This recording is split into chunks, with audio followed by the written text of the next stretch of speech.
উনি যেহেতু ওনার সঙ্গে আমি একটা চ্যালেঞ্জে গেছি, রাতে গিয়ে নেংটি পড়া পেংটি মিয়া আচ্ছা। তো একটা কবিতা লিখেছি। লিখে তখন হলো ভোরের কাগজ খুব বিখ্যাত পত্রিকা ছিল।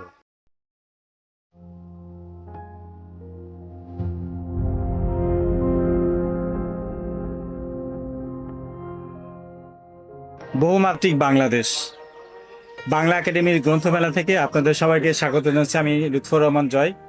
বিশেষ করে এই মেলায় যার সঙ্গে আমাদের এই বঙ্গনিউজ বিটিসি চ্যানেলের প্রতিবার কথা হয়, যিনি বাংলা একাডেমিতে গবেষণা কর্মকর্তা হিসেবে নিয়োজিত আছেন, আইয়ুব মোহাম্মদ খান। আপনাকে স্বাগত জানাচ্ছি আমাদের চ্যানেলে। আপনাদের অনেক ধন্যবাদ। প্রতিবারই কিন্তু আপনার বই আমরা পাই, এবং যারা যুক্ত আছেন আমরা একটু জানিয়ে রাখতে চাই তার বইয়ের বিশেষতটা একটা ইউনিক রাইটিংস এর মধ্যে আমাদের কাছে পড়ে, এবং সেক্ষেত্রে আমরা অপেক্ষা করি এরকম ইউনিক রাইটারের জন্য। এখন আমরা সেই পালায় পেলাম সপ্তপর্ণের মায়া, একটি কাব্যগ্রন্থ। এই সপ্তপর্ণের মায়া গ্রন্থটিতে আসলে কি আছে আমরা একটু জানি। প্রফেসর লুৎফর রহমান, আপনি জানেন যে আমি কথা সাহিত্য রচনা করি। হ্যাঁ। প্রত্যেকটা মানুষেরই ভিতরে যখন ভাবনা আসে, এই ভাবনাটা সবসময় আদিকাল থেকেই কবিতার মাধ্যমে আসে। আপনি জানেন যে পৃথিবীতে যে 4টি মহাকাব্য, রামায়ণ, মহাভারত, ইলিয়াড, ওডিসি, এগুলো সবই কিন্তু কবিতার মাধ্যমে এসেছে, এবং এই কবিতার মাধ্যমে পরবর্তীতে সাহিত্যটা নানা দিকে ছড়িয়ে পড়েছে। এরপরে গল্প এসেছে, কথা সাহিত্য এসেছে, ভ্রমণ কাহিনী এসেছে, বহু ধরনের সাহিত্য এসেছে। তো আমি 3-4 থেকে কবিতা লিখি, এটা আমার Class 3 পরিষ্কার মনে আছে। যখন আমি 3-4 পড়ি, 3-তে পড়া অবস্থায় লিখি, আমি তখন থেকে কবিতা লিখি। ক্লাস 8-এ পড়া অবস্থায় আমি একটি নাটক রচনা করেছিলাম।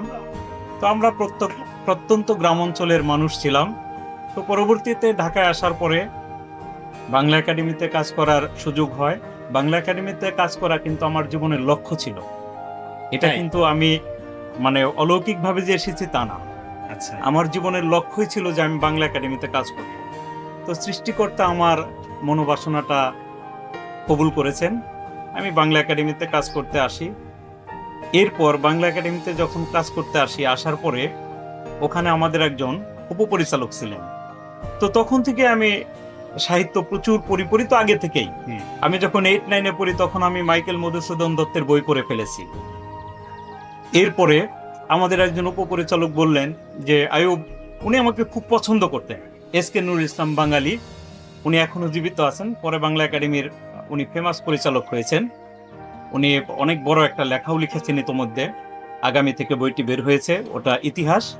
তো স্যার আমাকে হঠাৎ করে, তখন আমি ছোট, স্যার আমাকে হঠাৎ করে বললেন, আমি ঢাকা কলেজের স্টুডেন্ট, তখন ছাত্র অবস্থায় কিন্তু এখানে আমি কাজ করেছি, বলে যে আইয়ুব, আপনি একটা লেখা লিখতে পারবেন? মানে অনেক, মানে একটা ওই ইয়ের মতো আর কি, বাজির মতো। তো আমি বললাম যে স্যার হ্যাঁ অবশ্যই পারবো। বলে আপনি পত্রিকায় আমাকে একটা লেখা লিখে দেখান তো।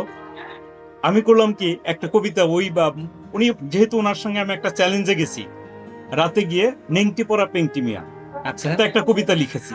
লিখে তখন হলো ভোরের কাগজ খুব বিখ্যাত পত্রিকা ছিল।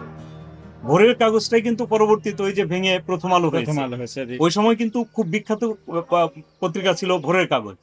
তো আমি ভোরের কাগজে পাঠিয়ে দিয়েছি। 1 সপ্তাহ পরে শুক্রবারে দেখি যে আমার, ওরা সাহিত্য সংখ্যাটা মেবি শুক্রবার অথবা রবিবারে বের করতো, তখন বন্ধ মনে হয় রোববার ছিল। তো আমি দেখি যে আমার কবিতা নেংটি পড়া পেংটি মিয়া চলে এসছে।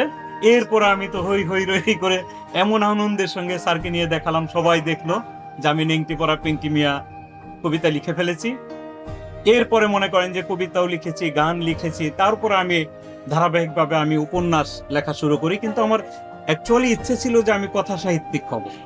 এটা সিকান্দার আবু জাফরের একটা ছবি ছিল এই যে আমাদের বাংলা একাডেমির সামনে, তখন আমি 6-7-এ পড়ি, আমি ঢাকায় আসতাম মাঝে মাঝে।